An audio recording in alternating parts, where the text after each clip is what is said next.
Boa noite, tudo bem? Boa noite, pessoal aí da turma até 56, tudo bem com vocês? Aguardando vocês entrarem para a gente iniciar a nossa live, tá? Estão conseguindo me ouvir bem?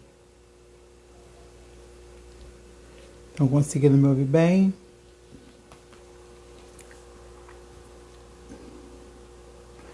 Esperar mais alunos aparecerem aí para a gente começar a conversar, né? Tá um frio, né, gente? A conversar sobre alguns assuntos. Já entrou Larissa, Maria Bernadette, boa noite, boa noite. Boa noite, turminha 1056. Obrigado pela presença. André Quaresma, boa noite. Boa noite a todos. É sempre bom estar tirando um tempinho para estar conversando com vocês, cara a cara, né? Cara a cara, no modo de dizer, meio online, para tirar dúvidas de vocês. Luana, boa noite. Tânia, boa noite. Boa noite a todos. Ellen, boa noite. Boa noite a todos pela presença, por estar participando. É sempre bom, né? Como eu falei, a gente tirar nossas dúvidas, né? Boa noite, boa noite. Larissa Sena, boa noite. Vamos aguardar só mais um pouquinho. Na aula passada, gente, no portal, eu tinha lançado uma atividade, né? Com 10 perguntas para você estar respondendo, onde eu mandei, né?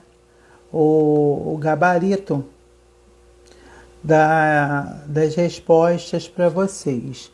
Né? A gente está entrando já numa fase de administração de medicamentos.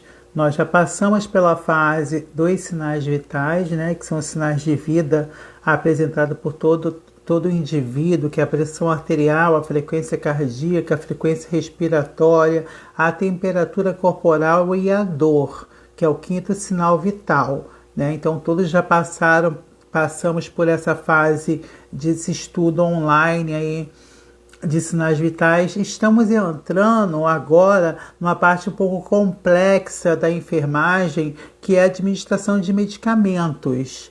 Né? A administração de medicamento que envolve uma questão muito grande nas condições de vida do nosso paciente, na assistência qualificada ao nosso paciente. Muitas pessoas acham, né, muitos estudantes de enfermagem acham que é só somente saber aplicar, é só somente saber puncionar uma veia. Não existe teoria, prática sem teoria, né? Não existe, em lugar nenhum não vai existir prática sem teoria. Então, se eu não sei para que serve o gel, eu não vou saber funcionar a veia. Se eu não sei para que serve o scalpel, eu não vou saber funcionar a veia. Se eu não sei para que serve um polifixo, eu não vou saber conduzir o meu material dentro do hospital com aquele paciente. Então, não existe de maneira alguma, em lugar nenhum, prática sem teoria. Saber aplicar, todo mundo sabe aplicar. Agora, o ângulo, né? O que pode diluir, o que não pode diluir, aonde aplicar, o que deve aplicar, quantos ml aplicar. Isso é teoria, né? Então, não existe prática sem teoria. Então, para a administração de medicamentos, a gente tem que focar numa questão de que nós estamos lidando com vida, com seres humanos. Não é igual você fazer um curativo errado, o colega vai lá e faz outro curativo correto. Tem como corrigir o curativo errado. Verificou os sinais vitais errado, tem como ir lá verificar novamente os sinais vitais e ver se os valores estão certos e anotar certamente. Agora, medicação, uma vez ela foi administrada no corpo do paciente erradamente, por falta de atenção do profissional de saúde, que é o técnico de enfermagem, que muitas das vezes prepara a medicação e administra essa medicação no paciente, foi errado, foi errado. E se você é aluno, está no campo de estágio, quem responde é o seu professor por você. Agora, se você já é formado, já tem o seu Corém que vai te respaldar sobre a medicação errada que você fez nesse paciente. Então, a medicação errada foi errada. Uma vacina errada numa criança foi dada errada, né? Pode causar sérias complicações. Uma medicação na veia errada foi errada. Então não adianta querer saber fazer, querer saber aplicar se não tem uma base teórica. Ninguém faz um bolo se não tem a receita na mão, né? Ninguém mexe num bolho, mexe num fogão sem saber manuseá-lo. Então, nós estamos entrando nessa questão de administração de medicamentos. E lá eu expliquei para vocês, no portal e no vídeo aula, sobre vias enterais e vias parenterais. Vias enterais é toda aquela medicação que é administrada diretamente no organismo. Boa noite a todos, Sandra, Bianca, Tarsa, Adriana, Drica, Larissa. Boa noite, Fernandes. Boa noite a todos que chegaram agora. Então, vias enterais são medicamentos que são administrados diretamente pelo organismo, sem passar pela corrente sanguínea, é metabolizado pelo fígado e depois é distribuído na corrente sanguínea, que lá temos a via ocular, a nasal, a oral, a sublingual, a otológica, a tópica, que é pele, vaginal e retal, e também por vias sonda nasogástrica quando o paciente não consegue engolir. Isso tudo é via enteral, porque é via organismo. E dessas vias enterais, a que tem ação mais rápida no corpo do paciente vai ser a via sublingual. Então, se o paciente chegar dentro de uma emergência com uma crise hipertensiva, uma crise de angina, uma crise de infarto, por exemplo, o comprimido vai ser colocado embaixo da língua, que vai ser dissolvido pelas glândulas salivares e vai agir mais rápido no organismo desse paciente. Essas são as vias enterais. As vias parenterais são aquelas medicações injetáveis, que já vai diretamente na corrente sanguínea do meu paciente. IM, que é intramuscular, que você aplica tanto no deltoide, no glúteo e no vasto lateral da coxa. Temos a ID, que chamamos de intradérmica, medicação na derme. Temos SC, que é subcutânea ou hipodérmica, que é medicação administrada no tecido adiposo. Temos EV endovenosa e IV intravenosa, que são medicamentos administrados nas veias do paciente, tá? E das vias parenterais, a que tem ação mais rápida no meu corpo vai ser a via endovenosa ou via intravenosa. E para saber administrar as vias enterais e parenterais, ou seja, para você seguir a prescrição médica de uma medicação, tanto ela é enteral, tanto ela parenteral, você tem que saber verificar os sinais vitais. Eu só posso fazer uma medicação no paciente se os sinais vitais deles estão em parâmetros normais. Então, se eu verifiquei a pressão, os sinais vitais, a pressão está normal, a frequência cardíaca está normal, a respiração está normal, a temperatura está normal, eu vou poder administrar a medicação normalmente no paciente, seguindo aqueles 9 certos que vocês já sabem: paciente certo, droga certa, via certa, dose certa, hora certa, prescrição certa, resposta certa, forma certa e registro certo. E administra. Agora, se você vai fazer medicação, os sinais vitais do paciente está totalmente alterado para os valores que é normais, você vai anotar e você vai comunicar ao enfermeiro e ao médico, para saber se pode ou não pode administrar medicação com aquele paciente fazendo uma crise hipertensiva, fazendo uma hipotensão arterial, com ataque cardíaco, com arritmia cardíaca, com a temperatura elevada, apresentando febre. Será que eu posso fazer essa medicação nesse paciente que está com pressão elevada, com hipertensão, com hipotensão, com febre? Será que pode fazer? Ou será que não pode fazer? Simplesmente só porque o médico prescreveu, carimbou e assinou, isso significa que você deve fazer no paciente a medicação com os sinais vitais dele totalmente alterados, ou você tem que parar, analisar, pensar, anotar os valores que você viu nos sinais vitais, verificou e passar para o enfermeiro e para o médico? Você tem que anotar e passar para o médico. Como é que você vai fazer uma dipirona EV com a pressão do paciente 8/3, pressão baixa? Se sabe que a dipirona em si, o efeito colateral dela já é de fazer hipotensão arterial. E você vai antes, não verifica a pressão do paciente. O paciente está fazendo hipotensão. Você aplica a dipirona por via endovenosa, a pressão dele vai mais lá embaixo, você afunda mais o paciente, complica mais o estado do paciente pela medicação que entrou na veia, com os sinais vitais dele totalmente instáveis.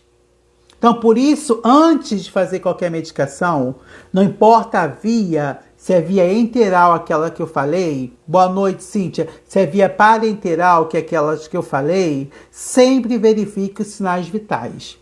Principalmente a pressão arterial e muita atenção na frequência cardíaca, que é o pulso. Tá? Muita atenção na frequência cardíaca quando a medicação for medicação digitálica ou cardiotônica. Quando eu falo medicação digitálica ou cardiotônica, que são medicamentos que agem diretamente no funcionamento do coração.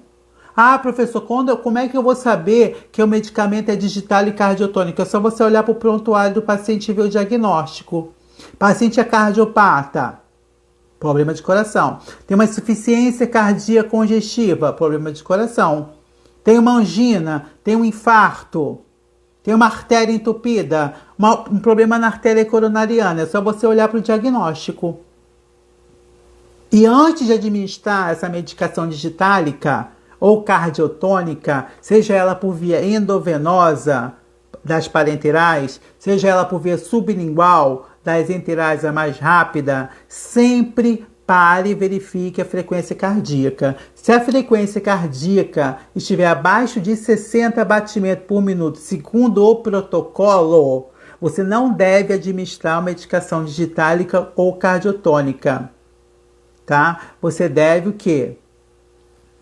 Anotar e comunicar ao médico ou enfermeiro. Medicação cardiotônica e medicação digitálica são medicações que atuam diretamente no organismo do paciente.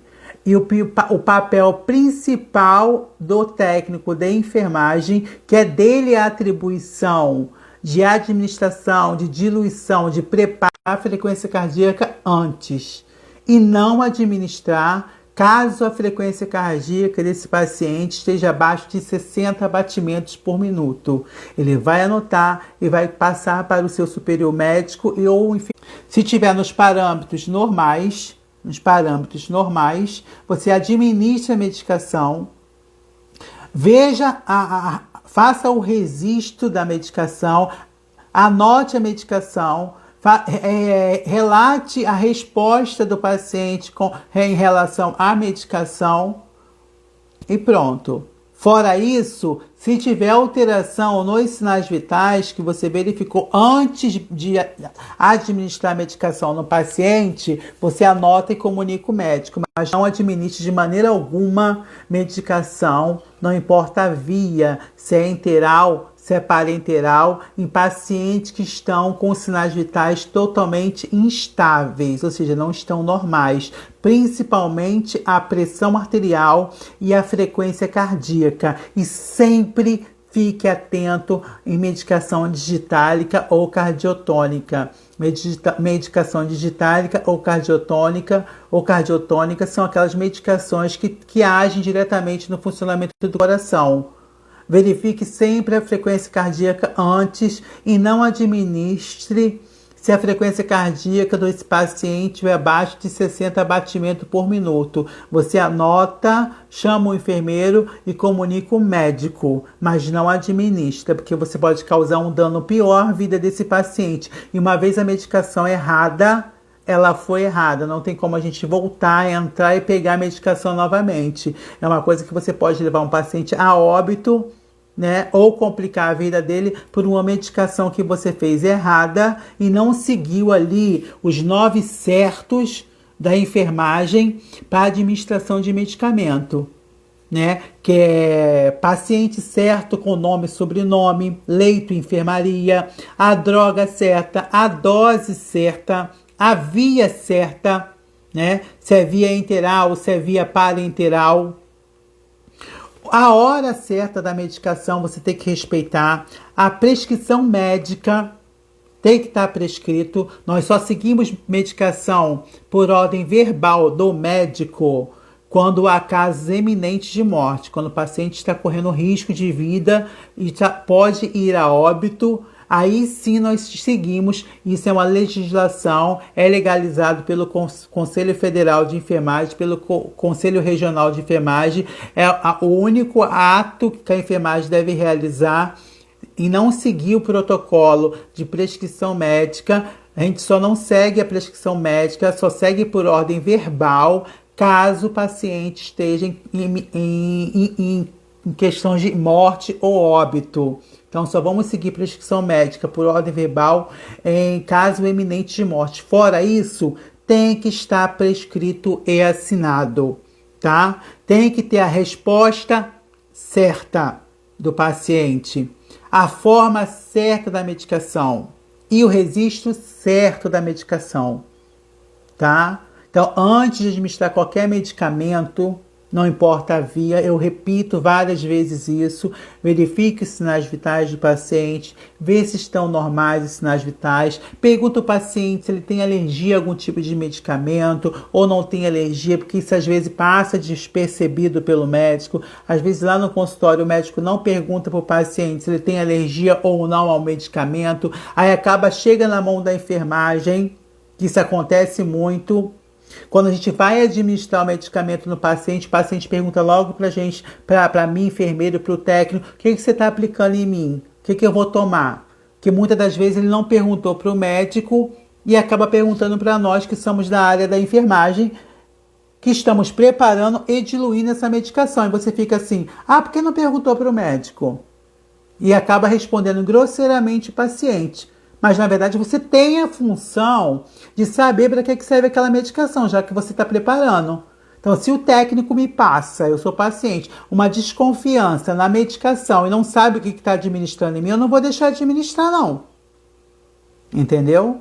Ele tem que ter domínio do que ele está fazendo, não dúvida. Então, se está com dúvida na relação da medicação, você para e pergunta, mas não faça a medicação errada no paciente. Você tire a sua dúvida na hora que tem que tirar, tá? Estão entendendo até aí? Estão dando para entender? Deu para entender?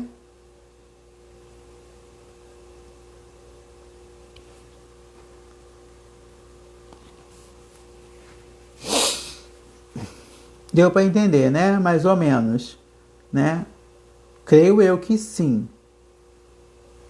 Que bom, Tânia. Então, gente, não administre medicamento antes de verificar os sinais vitais, tá? Se os sinais vitais estão estáveis, faça a medicação. Em seguida, verifique os sinais vitais, né? Quem já tomou medicação na veia, que foi feita de forma rápida, sem diluir de forma correta, sente aquela taquicardia, sente aquele gosto amargo na boca, a visão fica turva, a gente tem aquela sensação de desmaio, o nosso coração começa a acelerar. Então, verifique sempre depois também da administração do medicamento.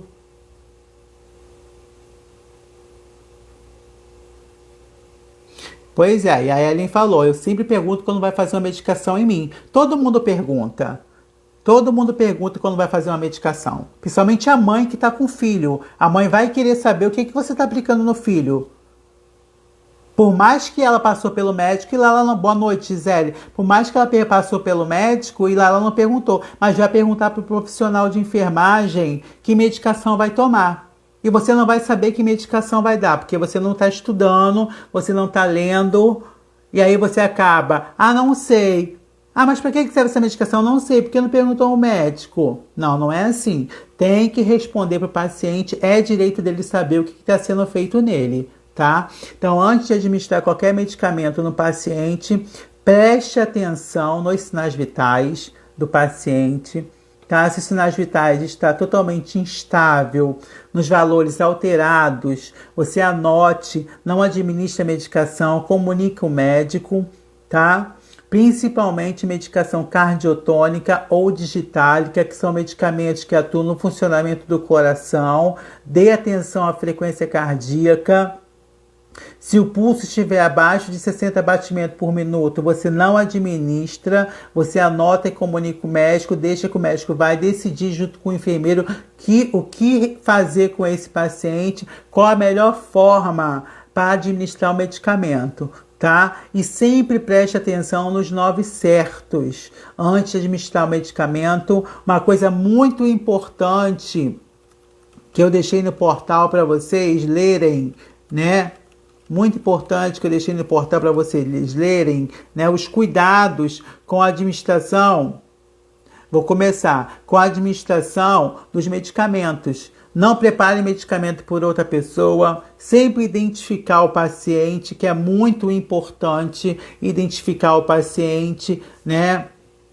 É muito importante isso. Eu já vou falar do caso clínico, Oliveira. Vanessa, só um minutinho, porque eu estou dando algumas orientações aqui em relação à administração de medicamentos, que algumas pessoas não sabiam, de questão do cardiotônico, do digitálico, que são medicamentos que atuam no coração. Então, sempre verifique a frequência cardíaca antes e depois, para não ter nenhum tipo de problema, tá? Eu deixei esses videoaulas lá para vocês, com figuras e imagens, para vocês estarem estudando, lendo, se aperfeiçoando. Não é qualquer vídeo que eu coloco lá, não é de qualquer maneira que eu coloco lá. Eu sempre olho os vídeos primeiro, para depois de estar postando para vocês os vídeos, tá? E tem uma questão que eu coloquei: qual o dispositivo utilizado para administração de medicamento por via endovenosa, tá?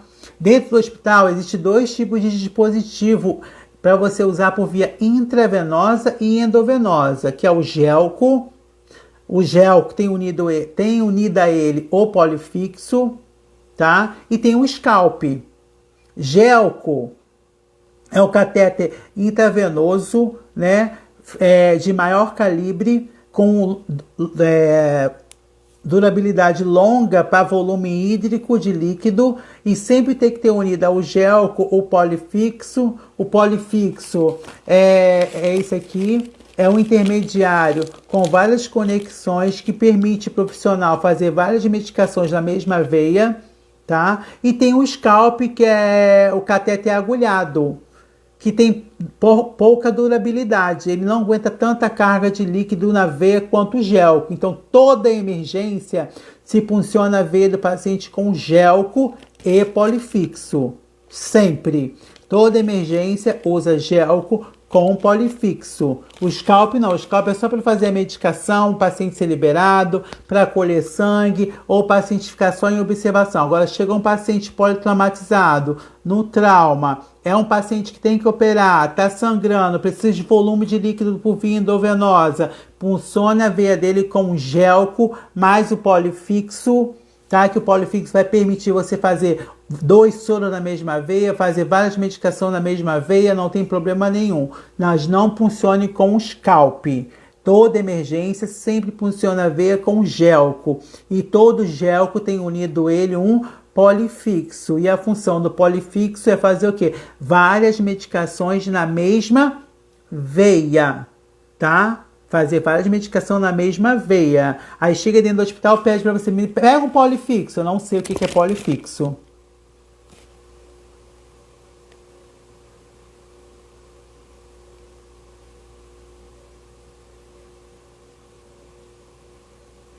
Pode sim, Ellen, fica salva aqui na live, tá? A live fica salva no Instagram e eu sempre compartilho no grupo para vocês. Eu posso depois de mandar sim um gabarito, não tem problema nenhum, tá? Mas eu quero que vocês entendam que existem 2 catéter intravenosos de atribuição do técnico de enfermagem na punção venosa periférica, que é o Gelco com polifixo e o Scalp. O Scalp é um catéter de pouca duração, não aguenta tanta carga hídrica quanto o Gelco. O Gelco já é um catéter mais calibroso, tem que ter nele sempre unido o polifixo, que é um intermediário que facilita fazer várias medicações na mesma veia. E toda emergência sempre se funciona uma veia com Gelco. Tá? As veias periféricas, a punção venosa de veias periféricas é a atribuição do técnico de enfermagem. Quando o técnico não consegue um acesso venoso periférico, aí sim o médico tenta um acesso venoso profundo, central, que é a jugular, a subclave ou a femoral, tá? Agora, voltando lá, né? Vocês pelo menos entenderam, né? Essa questão aí de sempre verificar os sinais vitais, sempre estar atento aos 9 certos antes de administrar a medicação. Uma coisa muito importante que vocês não devem esquecer: não faça a medicação se você não viu preparar, tá? Não faça a medicação preparada por outra pessoa. Não faça a medicação se você desconfiar do aspecto da medicação que está na seringa. É mais fácil você jogar fora. Tá mais fácil você jogar fora a medicação e preparar outra. Eu não tenho aqui o Scalp, mas eu botei imagem lá no portal de Scalp para vocês, tá? De Scalp para vocês de Gelco. Gelco, eu botei até os números do Gelco, o número do Scalp, que é importante vocês gravarem. Tá bom? Mas nunca faça a medicação preparada por outra pessoa. Agora, a questão de hoje, né, do caso clínico, né, que eu coloquei lá para a turma 56, é um paciente de 58 anos, tá? Internado na clínica médica com diagnósticos de DPOC, doença pulmonar obstrutiva crônica, durante o banho no leito, né, que é o banho de ablução, feito pela equipe de enfermagem, o paciente começou a apresentar cialorreia, que é secreção abundante pela boca, cianose de extremidades, começou a ficar roxo e teve falta de ar, dificuldade de respirar. Durante o banho, ele começou a ficar cialorreico, com muita salivação pelas vias aéreas superiores. As extremidades começaram a ficar cianótica, roxeada, e ele ficou com dispneia. Por que ele ficou com cianose pela extremidade? Porque ele não estava conseguindo respirar por causa da secreção que estava nas vias aéreas superiores. Aí ele ficou com cianose, né? Falta de oxigênio no tecido. Se teve falta de oxigênio no tecido, o pulmão dele não conseguiu fazer hematose, então ele começou a ficar dispneico. Aí eu pergunto: quais são os procedimentos do profissional de enfermagem com esse paciente até a chegada da equipe médica?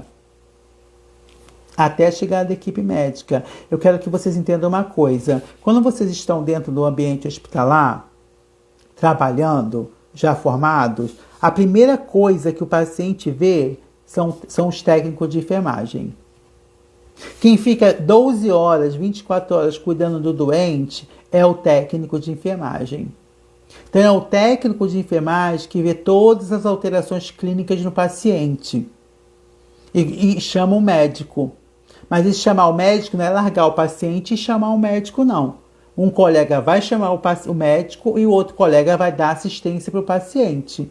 Se o paciente estiver tendo uma parada cardiorrespiratória, você tem que saber fazer a reanimação cardiopulmonar desse paciente até o médico chegar, porque o médico pode estar lá no primeiro andar e você está no quinto. Então, até o médico chegar, você tem que proceder os procedimentos não invasivos que te compete como técnico para poder estar salvando a vida desse paciente. Então, durante o banho, ele começou a apresentar muita secreção pelas vias aéreas superiores, pela boca, muita cialorreia, começou a ficar cianótico e ficar dispneico durante o banho. Continua o banho ou para o banho? Eis a pergunta. Até chegar ao médico. Eu continuo dando banho, virando o paciente para lá e para cá, ele ficando roxo, botando secreção pela boca e tendo dificuldade de respirar. Era só pensar. Primeira coisa, para o procedimento. Interrompe o procedimento. Se o paciente está apresentando algo durante o procedimento que você está realizando com ele, interrompa o procedimento imediatamente. Interrompa o procedimento imediatamente. Segundo passo, qual a posição que melhora a dispneia? Qual a posição que melhora a dispneia? Olha a aula de posição de exame. Qual a posição que vai melhorar essa dispneia desse paciente? Posição de Fowler, cabeceira elevada. E o que eu faço com a secreção das vias aéreas superiores? Olha o trabalho de aspiração das vias aéreas superiores. Eu vou aspirar as vias aéreas superiores. Aspirando as vias aéreas superiores, eu evito que esse paciente se broncoaspire. Em seguida, administrar oxigenoterapia 3 litros por minuto. Era só isso que era para colocar. Interromper o procedimento, interromper o banho no leito, elevar a cabeceira a um ângulo de 90 graus em posição de Fowler, aspirar as vias aéreas superiores para ele não broncoaspirar, né? Ofertar oxigenoterapia 3 litros por minuto, que é o que vocês podem colocar até o médico chegar. E após isso, aferir os sinais vitais. Primeiro verificar os sinais vitais para depois aspirar. Você vai seguir uma sequência. Interromper o banho no leito. Elevar a cabeceira do paciente a ângulo de 90 graus, colocando em posição de Fowler. Você já vai melhorar o fluxo respiratório. Em seguida, vai aspirar as vias aéreas superiores para evitar broncoaspiração. Administrar oxigenoterapia nele 3 litros por minuto por catéter nasal ou máscara de Venturini. Olha o trabalho de vocês de oxigênio, para que serviu.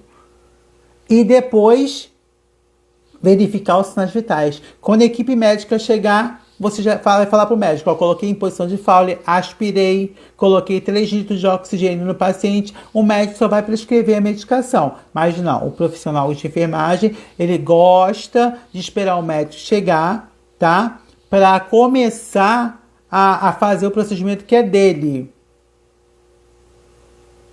O paciente que tem DPOC pode botar 3 litros por minuto, sim, de oxigênio. Você só pode colocar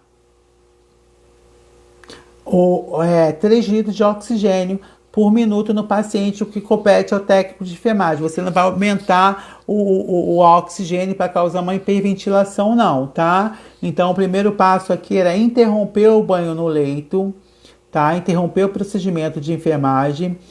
Elevar a cabeceira no ângulo de 90 graus, colocar na posição de Fowler, tá? Aspirar as vias aéreas superiores, por causa da cialorreia. Aspirando as vias aéreas superiores, você mantém as vias aéreas livres, né? Você facilita o fluxo respiratório. Administre 3 litros de oxigênio por catéter nasal ou por máscara de Venturini. Verifique os sinais vitais e depois passe tudo para o médico que ocorreu durante o banho no leito, tá? Esse seria o procedimento exato que você estaria fazendo com esse paciente se você estivesse dando banho no leito nele. Não continuar dando banho no leito com ele com falta de ar, colocando secreção por vias aéreas superiores e ficando dispneico. Isso acontece muito dentro dos hospitais, gente. O paciente o técnico está dando banho no leito, o paciente começa a evoluir para sinais de PCR, parada cardiorrespiratória, o técnico não está preparado, muitos deles, principalmente os recém-formados, não estão preparados para fazer uma reanimação cardiopulmonar, tá? Vocês têm que saber fazer uma reanimação cardiopulmonar até chegar ao médico. Que até chegar ao médico, se você não fizer nada, o paciente acaba morrendo, muitas das vezes por negligência nossa, né, de elevar a cabeceira, de fazer uma compressão cardíaca, de aspirar as vias aéreas, de oferecer oxigênio para esse paciente. Então, sempre pense rápido no que você vai fazer com o paciente. Então, a questão estava simples, a questão estava fácil, era só questão de raciocínio mesmo, de pensar mesmo no que fazer. Então, aqui é interromper se está dando banho no leito e o paciente está apresentando qualquer secreção pelas vias aéreas superiores, interrompa o procedimento. É igual você vai fazer uma medicação na veia. Fez medicação na veia e você está fazendo a medicação na veia, você viu que o paciente está começando a ficar sudoreico, taquicárdico, pálido, você não vai continuar fazendo a medicação. Você vai parar de fazer a medicação e vai comunicar ao enfermeiro. E vai chamar o enfermeiro e passar para o enfermeiro o que está acontecendo durante o ato da administração do medicamento. Tá? E falar nisso, toda medicação por via endovenosa ou intravenosa tem que ser diluída. Toda medicação por via endovenosa ou intravenosa tem que ser diluída com água destilada ou soro fisiológico na seringa de 10 ou de 20 ml e aplicar lentamente na veia do paciente. Toda e qualquer medicação por via endovenosa tem que ser diluída com água destilada ou soro fisiológico e aplicar lentamente a medicação, tá? Toda medicação, não esqueça isso, toda medicação por via endovenosa ou intravenosa tem que ser diluída com água destilada ou soro fisiológico e aplicar lentamente, tanto na seringa de 10 quanto na seringa de 20. Nenhuma outra via intramuscular, subcutânea, intradérmica se dilui. Não dilui medicação intramuscular para aplicar no deltoide, para aplicar no glúteo, para aplicar no vasto lateral da coxa. Não se dilui medicação intradérmica, que é vacina antialérgica, que é BCG, que é teste tuberculínico. Não dilui nenhuma medicação que aplica por via subcutânea, que é hipodérmica, medicação na gordura, que é heparina, insulina. Nenhuma dessas vias, intradérmica, subcutânea, intramuscular, se dilui. Só dilui medicação por via endovenosa ou intravenosa. Então, se o médico prescrever lá, Plasil, uma ampola EV, tem que diluir? Tem que diluir com água destilada ou soro fisiológico e aplicar lentamente. Fenergan EV, tem que diluir com água destilada ou soro fisiológico aplicado lentamente. Dipirona IM, dilui. Eu preciso diluir uma dipirona, se ele prescrever dipirona, uma ampola IM. Se ele botou IM, você sabe que é intramuscular, ou no deltoide ou no glúteo. Pela dipirona, se uma medicação oleosa causar muita dor ao paciente, eu dou preferência para aplicar no glúteo, no quadrante superior externo, no ângulo de 90 graus, para não atingir o nervo ciático, mas não se dilui. Só existe uma medicação frasco-ampola, que é em pó, que se dilui por via intramuscular, que é a penicilina benzatina ou a bezetacil. Fora isso, nenhuma medicação intramuscular dilui. Nenhuma medicação. Se você ver lá, Voltaren IM, aspira com agulha 40x12, troca a agulha e aplica. Plasil IM, aspira medicação com agulha 40x12, troca de agulha e aplica. Tá? Insulina subcutânea, não dilui. Aspira, troca, coloca a agulha adequada para aplicação e aplica.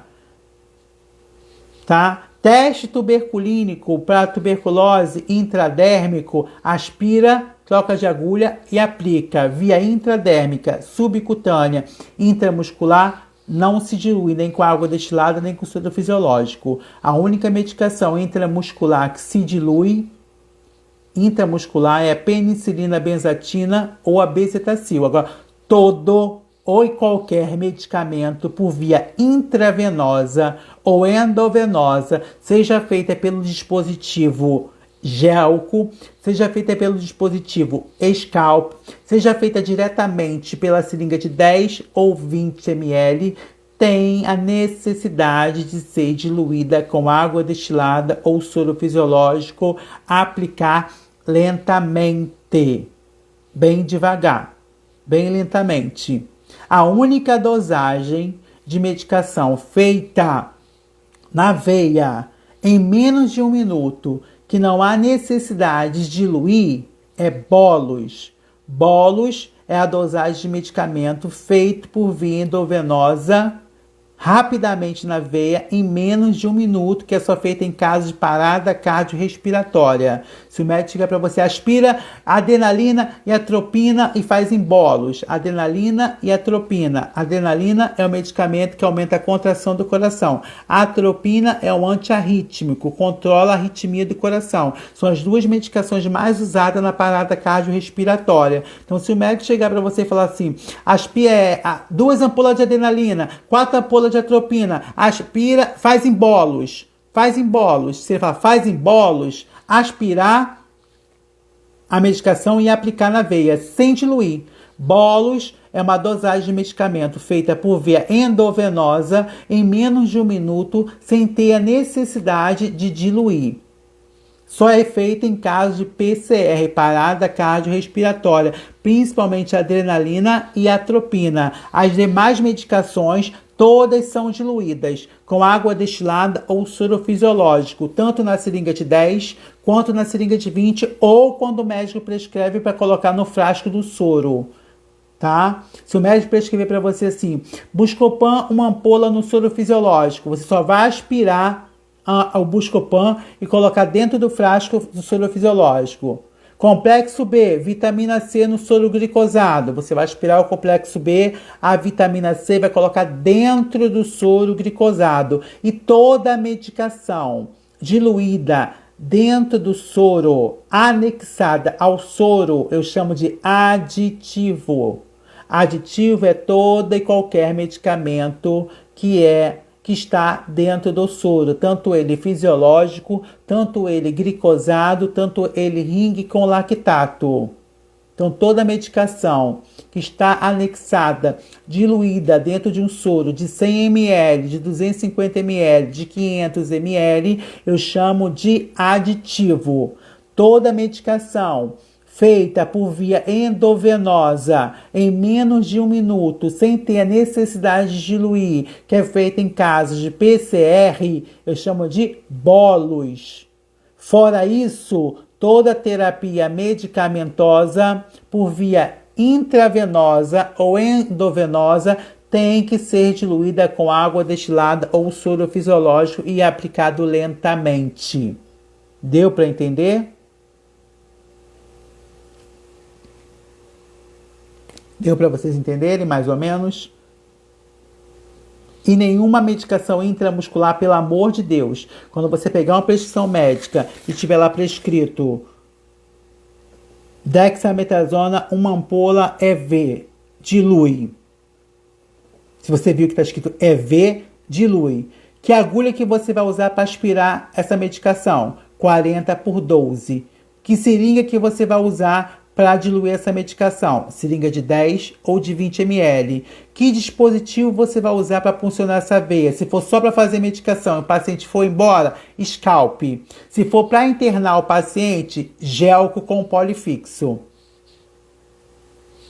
Tá? Agora você viu lá. Fenergan, uma ampola IM. Não dilui. Aspira com a agulha 40/12. Usa a agulha apropriada para a anatomia do paciente, tá? As agulhas eu já botei para vocês lá no portal, o tamanho das agulhas. A 40/12 só serve para aspirar e diluir medicamento. Se o paciente é magro, caquético, desnutrido, desidratado, você vai usar a agulha 25/7, 30/7. Se é um paciente obeso, bem nutrido, musculoso, 25/8 e 30/8. Crianças menores de 3 anos de idade que vai tomar medicação intramuscular ou vacina, 20/5 ou 20/6. Subcutânea, medicamento no tecido adiposo, intradérmica, 10/5 ou 13/4,5. Seringa para subcutânea, seringa para intradérmica, 1 ml. Seringa para intramuscular, 3 ml ou 5 ml. Seringa para endovenosa ou intravenosa, 10 ml ou 20 ml. Fora isso, se a medicação precisar de mais diluente, o médico vai pedir para botar a medicação no soro. E se colocar a medicação no soro, nós vamos chamar de aditivo. Vocês viram que a seringa corresponde à quantidade em ml de cada região. A derme suporta, no máximo, a via intradérmica, 0,5 ml. O tecido adiposo suporta, no máximo, 1 ml. Por isso a seringa de 1 ml, porque serve tanto para a intradérmica quanto para a subcutânea. A intramuscular, seringa de 3 e 5 ml. Por quê? O deltoide suporta, no máximo, 3 ml de líquido. O glúteo, 5 ml de líquido. E o vasto lateral da coxa, 3 ml de líquido. Medicação por via endovenosa, seringa de 10 ou de 20. Dilui sempre com água destilada e soro fisiológico. A única dosagem de medicamento que é feita em menos de 1 minuto na veia sem ter a necessidade de diluir é a dosagem bolos, que é medicamento feito em PCR, parada cardiorrespiratória, adrenalina e atropina. Fora isso, toda a medicação é diluída com água destilada ou soro fisiológico. E se a medicação precisar de um diluente, que é um solvente, acima de 20 ml, o médico vai prescrever, tá? Se a medicação precisar de um solvente é diluente, acima de 20 ml, ele vai prescrever de 4 ampolas de dipirona em 500 ml de soro fisiológico. Então, você vai aspirar 4 ampolas de dipirona, cada uma tem 2 ml, 4 ampolas, então você tem aí 8 ml, vai aspirar e jogar dentro do soro fisiológico. E toda a medicação anexada ao soro eu chamo de aditivo. Deu para entender até aí? Não é fácil administrar medicamento, né? É fácil aplicar. Pegar a agulha, pum! Isso aí você sabe. É fácil. Agora, o que você está aplicando? Para que seringa que você vai usar? Com o que você vai diluir? Se pode diluir, se não pode diluir, isso aí você tem que saber. Isso é teoria. Isso é pura teoria. A prática é a aplicação. A prática é puncionar a veia. Agora, se vai diluir, se não vai diluir, quem sabe somos nós da enfermagem. O médico só escreve lá: dipirona, uma ampola é V. Tem que diluir, Eduardo? Tem que diluir. Com o quê? Água destilada e soro fisiológico. Mas como que eu vou diluir? Para quanto que eu vou diluir? Ué, você tem que saber para quanto você vai diluir. O médico não vai te dizer para quanto vai diluir.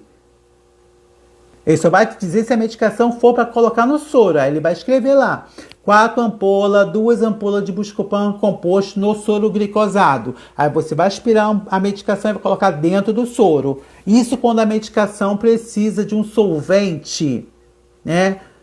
Solvente é o que dilui. De um diluente acima de 20 ml. Fora isso, a medicação ela é feita na veia com a seringa de 10 ou com a seringa de 20. Eu vou ensinar aqui uma tática para vocês nunca esquecerem, tá? Se o médico prescreveu uma medicação na veia e você viu que essa medicação na veia foi, a quantidade dela na veia é até 4 ml, você usa a seringa de 10. Ele pode prescrever lá: 2 dipirona é V. Aí você vai olhar para a ampola. A ampola te diz a quantidade em ml que ela tem. Então, ele pediu 2 dipirona EV. Cada ampola tem 2 ml. Então, eu vou ter quantos de soluto? Que é medicação. Quantos ml de medicação eu vou ter em 2 ampolas de dipirona, se cada uma tem 2 ml? Eu vou ter 4 ml. Eu vou pegar a seringa de 10... com a agulha 40 por 12, vou quebrar a ampola e vou aspirar. Uma ampola, 2 ml, mais uma ampola, 2 ml. Tiro o ar, vai me dar 4 ml de medicação. Quantos vão me sobrar na seringa de 10 ml? 6 ml. Esses 6 ml aqui, você completa com o quê? Com água destilada e soro fisiológico. Tira o ar, punciona a veia e aplica. Se a medicação prescrita pelo médico ultrapassar 4 ml, você vai aspirar na seringa de 20. E o que te sobrar na seringa de 20, você vai completar com água destilada ou soro fisiológico. E sempre tira o ar, punciona a veia e aplica lentamente. Essa é a tática das medicações EV na seringa de 10 e de 20. Então, se a medicação chega até 4 ml, você vai olhar para a ampola. Toda ampola te dá a quantidade de ml em miligrama. Então tá lá, dipirona, 2 ampolas EV. Cada ampola tem 2 ml, então eu vou ter 4 ml. Então eu vou aspirar na seringa de 10. Então aspirei na seringa de 10. Quanto de medicação eu tenho na seringa de 10? 4 ml de medicação. O que me sobrou? 6 ml. Aí eu vou completar com água destilada e soro fisiológico aquela medicação. Então, diluí 4 ml para 6 ml de soro fisiológico de água destilada, tirei o ar e apliquei. Eu não posso ter, na verdade, mais medicação do que diluente. Entendeu? Eu não posso colocar uma medicação de 6 ml na seringa de 10. Eu vou ter mais medicação e pouco diluente. Aí quando você vai puncionar a veia do paciente, você faz a medicação na veia do paciente, o paciente começa a reclamar que está queimando, ardendo o braço dele. Porque você teve mais medicação, que é o soluto, do que o solvente, que é a diluição. Entendeu? Deu para entender mais ou menos? Tá todo mundo quieto? Hoje eu tô falante, hein? Deu para entender?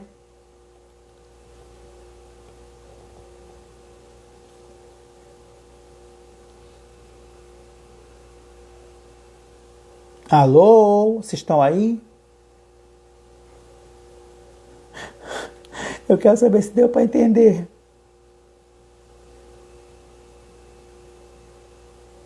Só isso que eu quero saber. Deu para entender?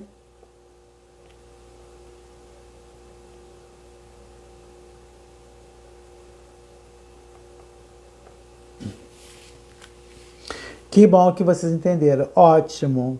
Então, toda medicação na veia necessita de diluente. O que a gente vai diluir a medicação na veia? Com água destilada ou soro fisiológico. Nós vamos diluir a medicação na veia com água destilada ou soro fisiológico. Quais as seringas que nós usamos para medicação na veia? Seringas de 10 ou 20 ml. Não, Patrícia, você pode diluir a medicação ou com água destilada ou com soro fisiológico, tanto faz. Usar o soro fisiológico ou usar água destilada. Você pode diluir com um ou com o outro, tá? Na seringa de 10 ou 20 ml. Eu só quero que você entenda, se a medicação for até 4 ml, eu vou aspirar na seringa de 10 e o restante eu completo com o quê? Água destilada e soro fisiológico. Se a medicação ultrapassar 4 ml, eu boto na seringa de 20. O que me sobrar eu completo com água destilada ou soro fisiológico. Tanto faz ou um ou outro, tá? Tanto faz ou um ou outro. Deu para entender? A dosagem de medicação que é feita por via endovenosa, em casos de PCR, sem ter a necessidade de se diluir, nós chamamos de quê? De bolos. Bolos é medicação feita por via endovenosa, sem ter a necessidade de diluir.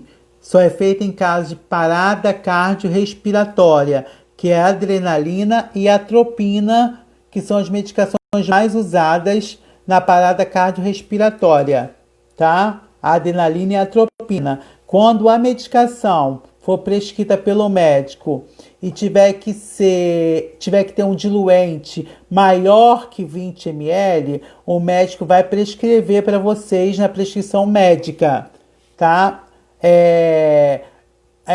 Por exemplo, penicilina cristalina é um frasco ampola diluir em 500 ml de soro. Então você sabe que você tem que pegar aquela penicilina cristalina, aspirar e diluir dentro do soro. Você não precisa diluir na seringa e jogar no soro, não. Você aspira e já joga dentro do soro, porque o próprio soro vai ser o diluente da penicilina cristalina. E toda medicação que a gente administra e coloca no soro, nós chamamos de aditivo.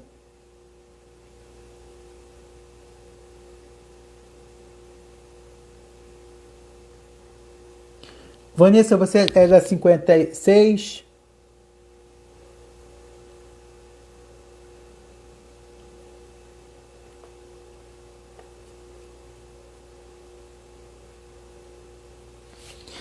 Era 56 você, Vanessa?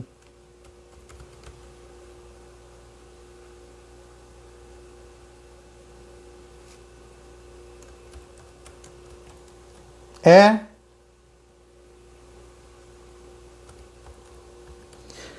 Mas infelizmente tem alunos que não se interessam, né? O professor, eu vou falar uma coisa para vocês aqui, eu não sou obrigado a fazer live para explicar a ninguém, entendeu? A explicar nada. Mas, como eu vejo que tem alunos na sua turma que são interessados a estudarem, eu acho que para mim é muito importante fazer essa live e explicar. Porque às vezes o aluno vê um vídeo que eu posto no portal e acaba não entendendo como eu explico. Entendeu? Mas o importante é que os 7 alunos estão aqui com a intenção de querer aprender o que eu estou falando. Que eu estou falando. Que eu tenho certeza que em teoria nenhuma a pessoa vai ouvir falar sobre aditivo, né? Vai ouvir falar sobre bolos. E se um dia você estiver fazendo prova em algum hospital privado e estiver perguntando lá o que é bolos, você vai saber dizer porque eu ensinei para você. É medicação feita na veia em menos de 1 minuto. Em casos de PCR, adrenalina e atropina. O que é aditivo? É toda medicação que é administrada dentro do soro ou fisiológico, ou glicosado, ou ring lactato. Entendeu? O importante é quem quer estudar está aqui, né? Que não é todo professor que para fazer live como eu estou fazendo. Né? Tem professor que joga o conteúdo para o aluno e deixa o aluno para lá. E você aprende só em cursos extras curriculares. E muito difícil, entendeu? Tem gente que ama, Ana, mas tem gente que odeia, né? Tem gente que me odeia sem me conhecer, mas me odeia. Escreve sim no caderno. É sempre bom escrever no caderno para que você possa tá entendendo. Então não esqueça, aditivo é toda medicação, toda medicação que é administrada no soro, tá? Administrada no soro. Então, quando o médico prescrever uma medicação que o diluente ultrapassa 20 ml, não se preocupe que vai estar lá prescrito. Buscopan, uma ampola no soro fisiológico. Você só vai aspirar aquele Buscopan com a agulha 40x12 e vai jogar dentro do soro fisiológico. O próprio soro fisiológico, tanto de 100 ml, de 250 ml, de 500 ml, já é o diluente daquela medicação. E quando a gente administra uma medicação ao soro, tanto glicosado, tanto fisiológico, tanto ring lactato, a gente chamamos de aditivo, que é toda medicação administrada no soro. A gente chama de aditivo, tá? Toda medicação administrada no soro fisiológico, tá? A única dosagem, como eu falei anteriormente, de medicação que não se dilui, que é feita em PCR, parada cardiorrespiratória, que não tem a necessidade de diluir, que é feita por via tanto intravenosa ou endovenosa, tanto pelo dispositivo Gelco, tanto pelo dispositivo Scalp, é bolos, que é aquela medicação feita na veia em menos de 1 minuto. Fora isso, toda medicação tem que ser diluída com água destilada ou soro fisiológico e aplicado lentamente. Gente, a live está acabando. Eu vou encerrar, mas já vou voltar, tá?